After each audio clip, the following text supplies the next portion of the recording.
Salve, salve, galera do Fica Antenado! Eu sou o professor Hélio e o vídeo de hoje será sobre a segunda e última parte da aula sobre o feudalismo. Mas antes de começarmos, dê aquela curtida no vídeo e se inscreva no canal. E bora aprendermos um pouco mais sobre um dos conteúdos mais interessantes da história geral.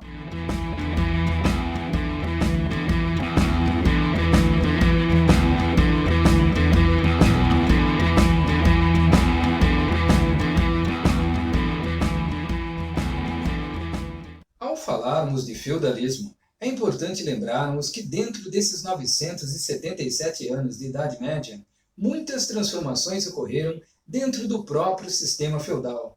E essas transformações foram responsáveis por subdividirem a Idade Média em Alta Idade Média e Baixa Idade Média, conforme veremos a seguir. A Alta Idade Média foi apresentada na primeira aula sobre feudalismo, da qual eu estarei colocando o link no card logo acima, e ela corresponde ao período histórico que se estende do ano 476, no século V, até o ano 1000, quando se encerra o século X. Já a Baixa Idade Média corresponde ao período histórico que será apresentado neste vídeo e que se estende do século XI até o ano de 1453, no século XV. E agora que nós já nos localizamos no tempo, vamos redirecionar a nossa atenção ao que mais nos interessa, que são os acontecimentos históricos que ocorreram a partir do século XI e que pertencem a um período histórico conhecido como Baixa Idade Média. O crescimento demográfico e a produção de alimentos.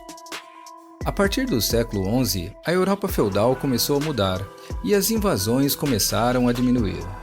Nessa nova fase, onde ocorreu o predomínio da paz, a queda no número de mortes foi responsável por gerar um crescimento populacional elevado nos feudos.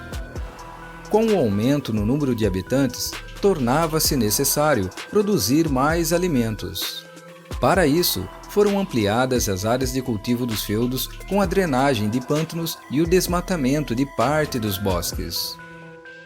Ao mesmo tempo, aperfeiçoaram-se ferramentas agrícolas como o arado, que passou a ser feito de ferro e não mais de madeira, e preso no lombo do boi ou do cavalo em vez de no pescoço, dando-lhe maior mobilidade. Em muitos feudos, começou a ser utilizado o sistema trienal de produção, no qual as áreas agrícolas eram divididas em 3 partes. Observe o funcionamento do sistema trienal nas imagens a seguir. No sistema trienal, 2 partes dos campos de cultivo eram usadas para o plantio de gêneros diferentes, por exemplo, cevada em uma parte e trigo na outra parte. Ao mesmo tempo, a terceira parte ficava sem produção agrícola para que o solo recuperasse os nutrientes. Anualmente havia rodízio entre as áreas em repouso e as áreas cultivadas, alternando-se também os produtos cultivados. O renascimento comercial e urbano. As novas técnicas de produção permitiram que ocorresse um excedente de alimentos, e os produtos que sobravam passaram a ser comercializados nas cidades. O renascimento comercial foi responsável por reativar a circulação das moedas e possibilitar um revigoramento urbano, pois antigas cidades voltaram a ser ocupadas, assim como novas cidades começaram a surgir dentro desse contexto. Esses novos centros urbanos eram chamados de burgos, que significa fortaleza, e os seus moradores ficaram conhecidos como burgueses. Com o desenvolvimento comercial, os burgueses praticavam principalmente atividades relacionadas ao comércio. Os mercadores vendiam e revendiam produtos. Os artesãos produziam artigos diversos como roupas, calçados, móveis, tecidos, utensílios domésticos e etc. Os cambistas trocavam moedas estrangeiras pelas locais, e os banqueiros faziam empréstimo de dinheiro para poder recebê-los com juros. Essa prática era conhecida como usura e foi muito criticada pela Igreja Católica. Com o intuito de regulamentar essas atividades comerciais, foram criadas as corporações de ofício, ou seja, corporações onde os artesãos e comerciantes em geral criavam regras para padronizar o valor e a qualidade do produto comercializado. Mas as corporações de ofício também eram ambientes de aprendizado do ofício e de estabelecimento de uma hierarquia do trabalho. A própria organização interna das corporações de ofício era baseada em uma rígida hierarquia, composta por mestres e aprendizes. Havia também os jornaleiros, que eram os artesãos que não ficavam fixos em uma oficina, mas vendiam a sua força de trabalho a troco de um salário quando um mestre artesão precisasse de alguém para ajudá-lo. Com o propósito de aumentarem os seus lucros, os burgueses também procuraram comercializar os seus produtos nas feiras medievais. As feiras medievais eram eventos que reuniam compradores e vendedores de diversas mercadorias em um lugar específico da cidade em uma data previamente marcada ou durante um período especial. As mais importantes feiras do continente ficavam nas regiões de Champagne, na França, nas regiões de Gênova e Veneza, na atual Itália, e em Flandres, onde atualmente está a Bélgica. E assim, a burguesia se fortalecia, pois lentamente a terra começou a deixar de ser considerada o principal bem, sendo substituída pela quantidade de moedas que uma pessoa possuísse. As Cruzadas. No final do século XI, a cidade de Jerusalém, na Palestina, foi dominada pelo Império Turco, que passou a divulgar ali a religião islâmica. Insatisfeito com o domínio muçulmano sobre Jerusalém, no ano de 1095, o Papa Urbano II convocou os fiéis católicos a libertar a cidade da ocupação turca. Incentivados pelo clero católico, os nobres europeus atenderam ao pedido do Papa e formaram expedições militares com destino à Terra Santa.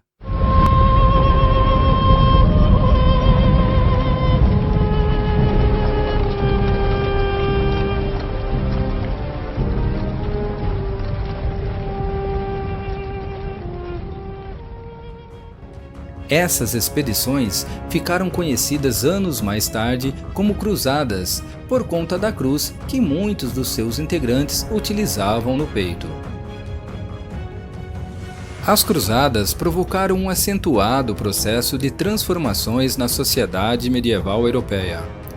As expedições ao Oriente colocaram os clérigos, os nobres, os comerciantes e os camponeses em contato com objetos, utensílios, alimentos e modos de vida até então desconhecido deles. Interessados em ampliar seus negócios, os comerciantes participavam das cruzadas para comprar mercadorias orientais e revendê-las na Europa. Portanto, as cruzadas contribuíram para o fortalecimento do comércio e para o revigoramento da vida nas cidades. A crise do século XIV. Conforme visto desde o início dessa aula, os séculos XII e XIII foram os pontos altos da civilização medieval, pois a partir do século XI as guerras haviam diminuído e a melhoria de alguns equipamentos associados às novas técnicas de cultivo permitiram um aumento na produção de alimentos. Os alimentos excedentes estavam sendo comercializados e isso possibilitou o fortalecimento do comércio e o revigoramento da vida nas cidades, que naquela época eram chamadas de burgos. Mas o século XIV se inicia com uma série de eventos que acabou desestruturando o feudalismo. E vamos ver como foi que isso aconteceu. Entre 1317 e 1385, mudanças climáticas foram responsáveis por gerar uma grande falta de alimentos. E como consequência disso, muitas pessoas ficaram desnutridas e 1 a cada 10 pessoas morreram de fome naquela época. Em 1337, iniciou-se uma guerra entre França e Inglaterra, que ficou conhecida como Guerra dos 100 Anos. Ocasionada por disputas territoriais e pelo controle da rota comercial que levava à Feira de Flandres, que era a maior feira medieval, a Guerra dos 100 Anos também contribuiu para que a fome se alastrasse pela Europa. Em 1347, a peste negra chegou na Europa em um contexto onde a população europeia já se encontrava muito fragilizada. E o descaso da Igreja com a população, quando muitos membros do clero fugiram para regiões menos afetadas pela peste, deixando abandonados os enfermos sem terem o direito à extrema-unção, contribuiu para que o último pilar de sustentação do povo, a fé, diminuísse, e com isso a Igreja começou a ser questionada. Inclusive, há um vídeo nesse canal do qual eu estarei colocando o link no card logo acima, que aborda de forma detalhada essa doença e os estragos que ela fez pelo mundo afora.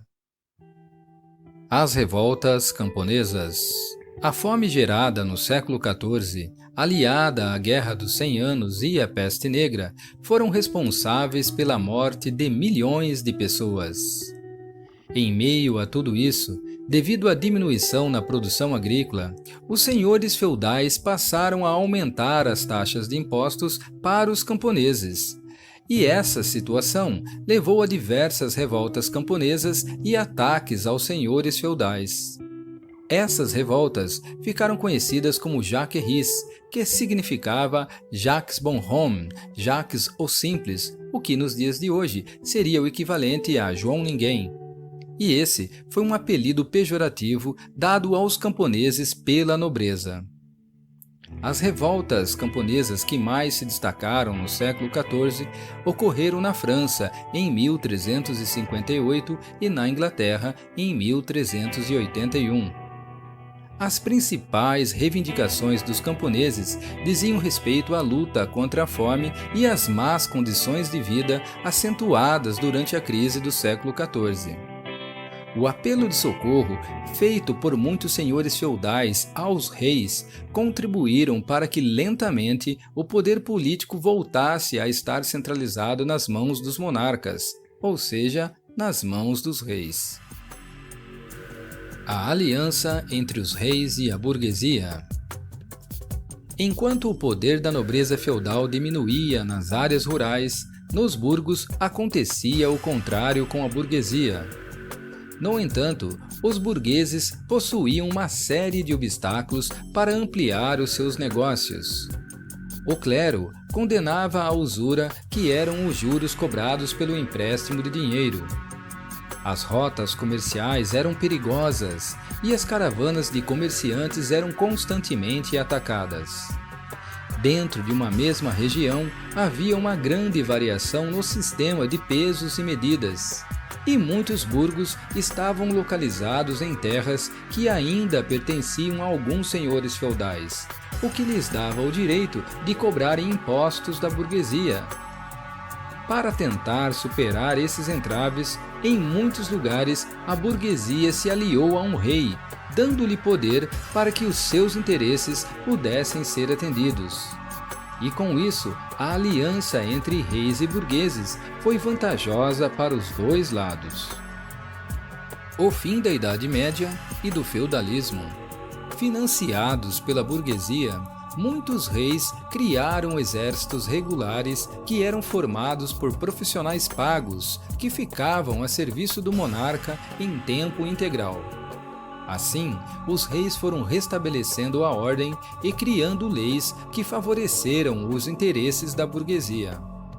Aos poucos, os nobres feudais foram presenciando a diminuição dos seus poderes e, com isso, pouco puderam fazer para impedir a ascensão das monarquias nacionais, que gradativamente também conseguiram se impor diante dos interesses da Igreja.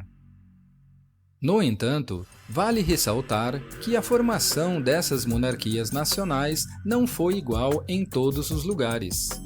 Portugal e Espanha começaram o processo de formação dos estados nacionais após a expulsão dos mouros, que eram os muçulmanos que habitavam a Península Ibérica desde o século VIII.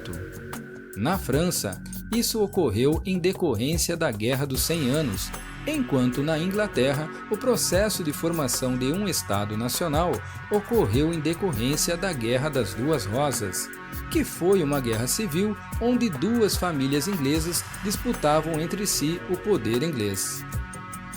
E foi dentro desse contexto que o período histórico conhecido como Idade Média chegou ao seu fim, e tendo como ponto final a tomada da cidade de Constantinopla pelos turcos otomanos em 1453. Mas isso será assunto para uma outra aula. E se você se perdeu em algum momento desse vídeo, fique antenado na revisão. A diminuição das guerras a partir do século XI permitiu um grande crescimento demográfico na Europa. Para atender à nova demanda de alimentos, novas técnicas e ferramentas foram criadas. Os produtos excedentes do campo, assim como os novos objetos, utensílios e alimentos vindos do Oriente, permitiram um fortalecimento do comércio e das cidades europeias, que eram chamadas de burgos. O século XIV foi marcado por alterações climáticas, guerras e doenças que levaram muitas pessoas à morte e, por conta disso, muitas revoltas camponesas aconteceram, principalmente na França e Inglaterra. A incapacidade de muitos senhores feudais em lidar com as revoltas camponesas, assim como a necessidade da burguesia em ampliar o seu comércio, levou ao fortalecimento de governos com poderes centralizados, já que a estrutura de poder descentralizada não era capaz de solucionar os problemas que apareciam.